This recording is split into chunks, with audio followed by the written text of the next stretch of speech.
how some of these things which Namita mentioned are real issues on the ground, right? And training and very important point she spoke about. What do you think? Like, what's the role government can take, and how much of productivity benefit can come from just these things itself, right? Apart from the small land holdings, etc. Because each of these levers would lead to a significant upside in the whole productivity improvement and livelihood, etc. of farmers. So, love to hear your views on this. I think Namita has already touched few points. Just to add, or just to build upon that, so the one thing which is obvious, and I think government can only solve this issue, and that's the land consolidation, Chakbandi. Again, agri being a state subject,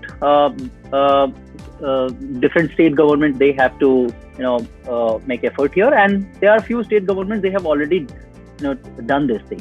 And of course, we know that in India average land holding is just 1 to 2 hectares, but at ground level problem is even worse, because even that 1 to 2 hectare of land holding is fragmented, where one farmer's family, they have got like 3-4 different land parcel even for that small piece of land holding. That means like any sort of mechanization, any possibility to build economy of scale at an individual farm level, that's impossible. So of course, land consolidation is one thing which definitely government can do, and I think again there are silver line, as few state governments, they have already started doing that, and bunch of them, I mean, couple of them have already done that.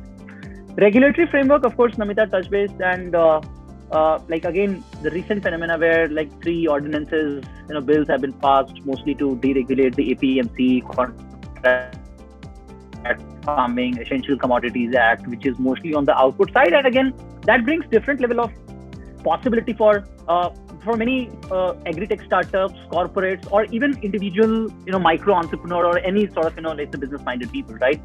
And not just that, right? I mean, because it's not just related to offtake or the aggregation, but like at least now people will start thinking about making some investment in the back end, in form of infrastructure or in form of knowledge transfer. Of course, I mean the trigger point was the recent ordinance. Agri input is another big subject where again similar type of revolutionary decision has to be taken on the regulatory side, because so can you imagine that to sell agri input, if you're selling directly to farmer, again you need to apply for license for each and every district separately, right? I mean, so imagine, right? I mean, someone, right? I mean, I'm sure Rohit must agree with this problem statement, but I think so. Someone kind of imagine like who is just operating just in one state. Forget about multiple, right? I mean, where you have 20 districts, so that means that you have to go through the same process 20 times. So I mean, and again there are many, right? I mean, similarly sort of warehousing or different. So one is again to create a more business friendly regulatory framework, and again with a simple intention to create more and more, let's say, alternative channels for farmers, so that like things will not be monopolistic, things will be more like a kind of open ended for farmers, and they will end up with more options as far as transaction is concerned, whether it's input or output. So land consolidation, this like regulatory bit, data, of course, I mean she mentioned, but like data is, of course, I mean, one is of course the land records, right? But another, like there are many.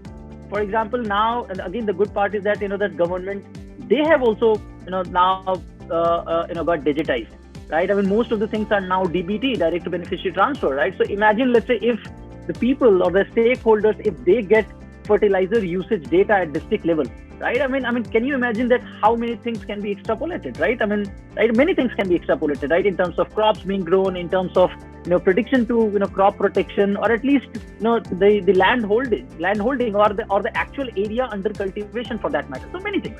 So like this type of data, apart from land record, like such data, if it's available for businesses, I think that will be a different thing. But of course, I mean, like so we have been involved with different policymakers. They have their own set of concerns related to data security, data safety. I mean, but again, there is a silver line when entity like NITI, they have started talking about this, right? So and then last not the least is again the sort of collaboration.